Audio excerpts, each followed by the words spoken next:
Welcome to My Opinion here on My Opinion TV. Don't forget to like, share, subscribe, click the notification bell so as soon as a video is released, you'll be one of the first to be notified.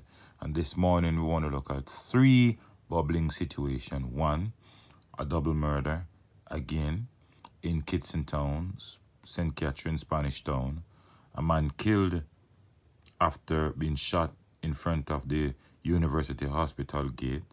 And then we saw an incident where a man was sentenced for 9 months for illegal possession of firearm. But first up, we want to talk about the double murder. Haven't obtained the name of the male yet, but based on what we're understanding is that a female, Kishana Melhedo, along with her boyfriend, were shot and killed in Kitson Town. She is said to be originally from Peckham near Frankfield side in Clarendon. According to sources, gunmen kicked open the door and killed the boyfriend. Kishana managed to run in the bathroom and attempted to hide herself in the shower, but they still killed her. Now, when you see instances like these, clearly these men came to wipe out both Kishana and her boyfriend. Her boyfriend might have been the original target. But as it goes, these killers, they respect absolutely no one. And the fact that Kishana is a lady, you'd have expected at least some leniency. But as I've said, these criminals have gotten so brutal and gruesome in their mind that even the very animal in your yard is not safe whenever they come. And due to the fact that Kishana is from Clarendon, I'm just wondering, with all the impact, what all that's taking place if in Clarendon, I'm just wondering if because of the situation in Clarendon, she decided to move to a rural area in St. Catherine, right? Not too sure of the complexity or the situation relates to her boyfriend. But as I said, my original inclination would suggest that maybe the boyfriend might have been the target, right? And let me put it out there. Most of the times when persons are hot, or persons find themselves in a position where their lives are being threatened, or they feel like they don't want to stay in the community that they reside anymore, they tend to find deep rural communities to relocate. But as we have seen on multiple occasions in Jamaica, it seems as if it's best if the police is the person looking for you rather than gunmen. Because when it's gunmen looking for you, they tend to find where you are very easily. How many times have we seen the police put out most wanted lists? And for years, persons have hid from the police on the most wanted list. However, when these criminals go after a person, even if you was in that community and you move to another community, even in another parish, these criminals still have a way of locating you and melt out whatever they want to do. However, there's no way, I don't know the situation, but there's no way these criminals should go unscathed. The police should do their investigation thoroughly and find out the perpetrators of these crime. And if this crime is actually coming from Clarendon or wherever it's coming from, but I just have a deep suspicion that this incident is coming from Clarendon based on what we are hearing in Clarendon. Even though she's from the Frankfield side of Clarendon, and we haven't really seen Frankfield in the news, so it would not tie into the situation at this time. However, we haven't confirmed the name of the boyfriend. We haven't confirmed where he's from.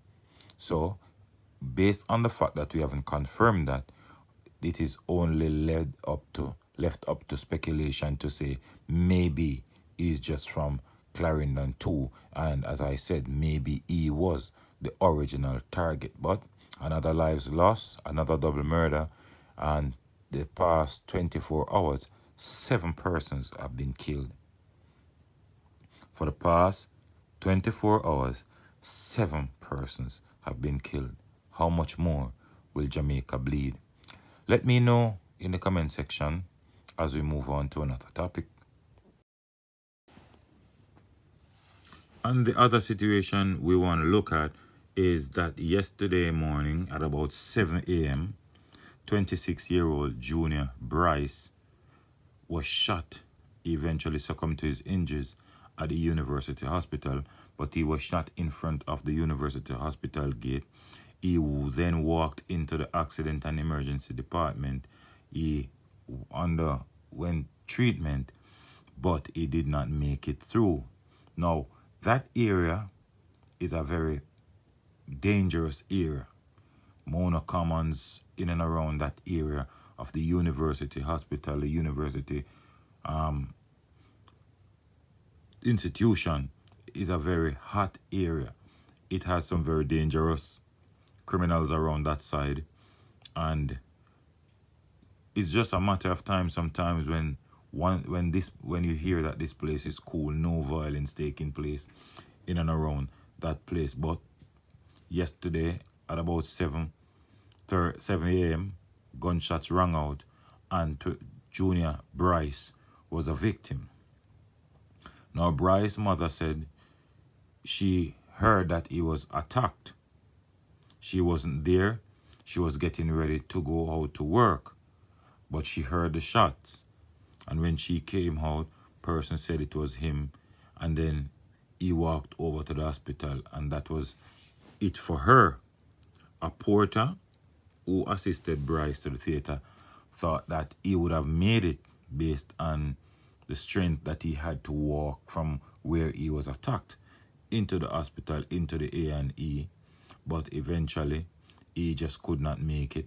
Based on what they are saying is that the doctors tried everything humanly possible to save his life, but it was just too much. Bryce's father was also at the scene. He could not speak. You know, traffic, that's a busy thoroughfare, and traffic was diverted through the hospital.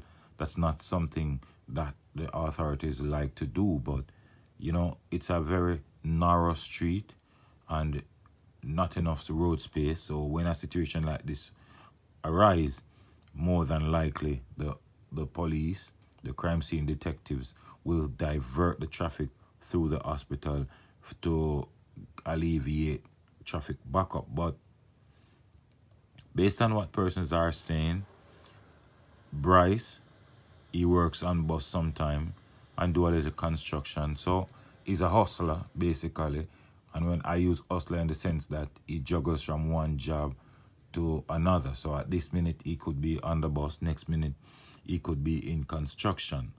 He is the fourth child for the parents, who has 8, and now the police are saying there was a 63% reduction in St. Andrew Central Division since the start of this year.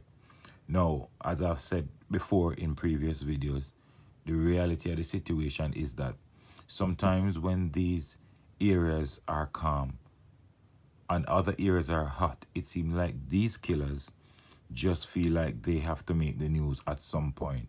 They feel like they have the power to take up the weapon and put it down at will. And this is causing serious issues within the Jamaica Constabulary Force and the Jamaica Constabulary Force hierarchy.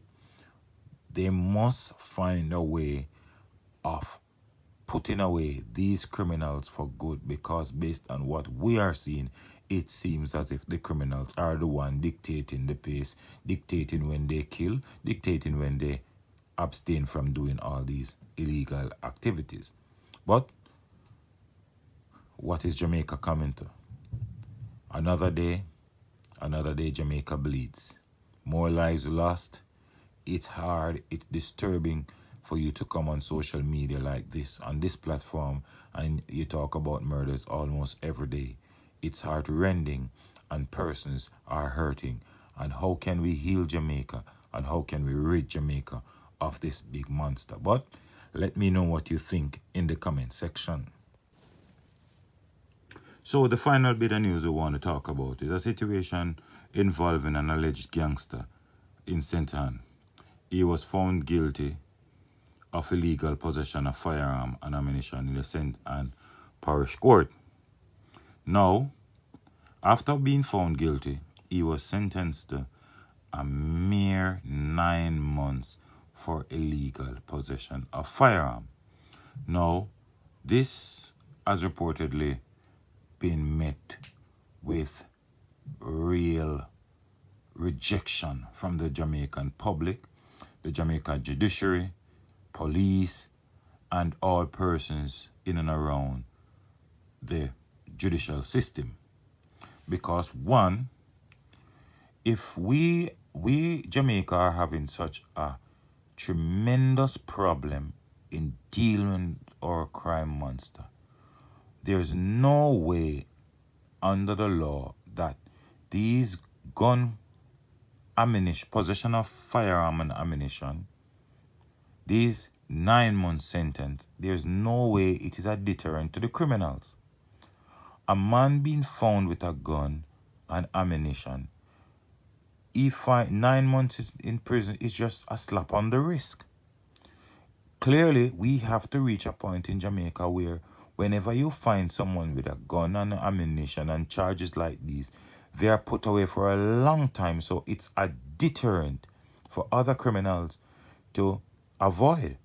Now, when a criminal sees another criminal being slapped with 9 month charge for illegal possession of firearm, he feels like there's no real sense of him being caught and put away for any long period of time. It's not a deterrent for him not to get himself involved in criminal activities, because the time that is going to be served is going to be basically a slap on the wrist. Now, the Chief Justice Brian Sykes has responded to recent reports from the members of the constabulary, and he's saying that the police are saying the man is an alleged gang member, but he's asking where is the proof. My argument is not about the proof of the gang member, because yes, the police can always come up with theory and say this man is a member of a gang and this man is a member of that or this. However, if you find him guilty on a gun ammunition charge, there is no way 9 months is sufficient or will create some form of deterrent in their mind of the criminals not to be treading the road of criminal lifestyle. The minute a man is found with a gun, he must be slapped with a charge that he will never ever consider doing it again. And persons who have it in their mind and their intention to get themselves involved in criminal activities will realize that the penalty for an illegal firearm is such that they will not try to get themselves in this situation. But if a person is found with a gun and been slapped with a 9 month charge, it's not a deterrent for them to avoid criminality. And clearly, the Jamaica justice system must be reviewed, and we have seen the Director of Public Prosecution, Paula Llewellyn, and several other persons before her have made an appeal to Parliament in the time, saying that they need the power to appeal situations like these. Because in this case, what would have happened is that after you've been slapped with a 9 month charge for illegal possession of firearm, then the prosecutor, which is the Director of Public Prosecution, would then appeal for him to get a longer sentence. As it stands now, their hands are tied. They can't do that.